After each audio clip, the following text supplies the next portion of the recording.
t'es déjà retrouvé dans cette situation. Tu regardes des vidéos sur l'investissement, actions, crypto, ETF, immobilier. Tout le monde te dit la même chose. Il faut investir le plus tôt possible. Et toi, t'es là, devant ton écran, à te dire « Ok, mais avec quel argent ?» Parce que la réalité, c'est que ton compte bancaire est presque à zéro à la fin du mois. Tu stresses dès qu'une dépense imprévue arrive. Et malgré tout, tu te demandes si tu devrais quand même investir les 200 ou 300 euros que tu arrives à mettre de côté. Si tu t'es déjà dit « Je devrais investir maintenant, sinon je prends du retard » ou « Peut-être que je fais une erreur en n'investissant pas », alors cette vidéo est pour toi. Et crois-moi, ce que je vais te dire va à l'encontre de 90% des conseils financiers sur YouTube. Je m'appelle Léo et je passe beaucoup trop de temps à réfléchir à l'argent, l'épargne et l'investissement intelligent. Si tu fais partie de ceux qui veulent investir mais qui n'arrivent pas encore à mettre de l'argent de côté, pense à t'abonner et à mettre un pouce bleu si cette vidéo t'aide. Parce qu'aujourd'hui, on va parler d'un truc que personne n'explique correctement. Pourquoi ton premier 10 000 euros est plus important que ton premier investissement? Regarde, soyons honnêtes, le conseil le plus répété en finance, c'est « investis le plus tôt possible ». Et sur le papier, c'est vrai, mais voici ce que personne ne précise. Investir trop tôt, sans base financière solide, peut te faire plus de mal que de bien. Et là, tu te dis peut-être « Attends Léo, comment investir pourrait être une mauvaise chose ?» Bonne question. L'investissement, ce n'est pas qu'un jeu de chiffres, c'est un jeu psychologique. Et ton cerveau déteste l'incertitude. Imaginons deux scénarios. Tu as 500 euros sur ton compte et 300 euros investis en bourse. Un mois plus tard, ta voiture tombe en panne. Réparation, 700 euros. Que se passe-t-il? Tu es obligé de vendre ton investissement au mauvais moment, ou t'endetter, ou demander de l'aide. Résultat, ton cerveau associe investissement égale stress.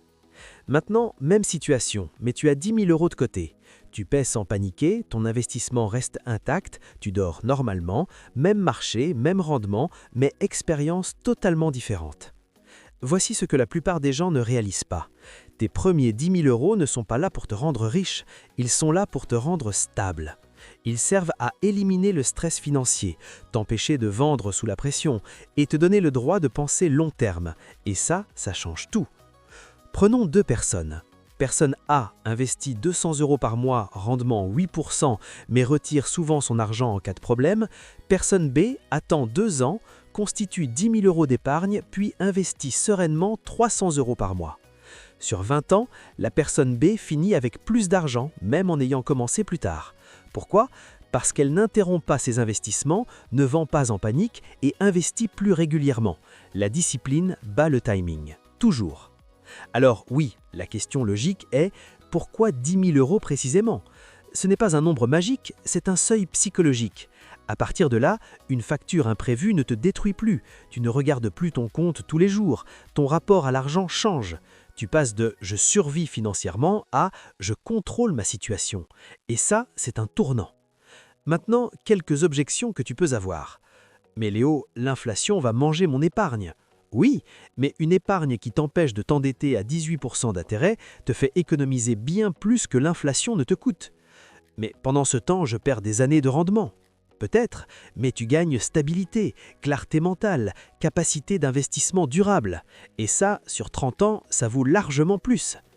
Et si je n'arrive jamais à atteindre 10 000 euros ? Alors c'est justement pour ça que cette étape est cruciale. Parce que si tu n'arrives pas à économiser 10 000 euros, investir ne résoudra pas le problème de fond. La plupart des gens qui échouent en investissement n'échouent pas parce que le marché, ils échouent parce qu'ils investissent avec peur, regardent leur position tous les jours, paniquent à la moindre baisse. Pas parce qu'ils sont stupides, mais parce qu'ils ont sauté des étapes. Voici comment faire concrètement.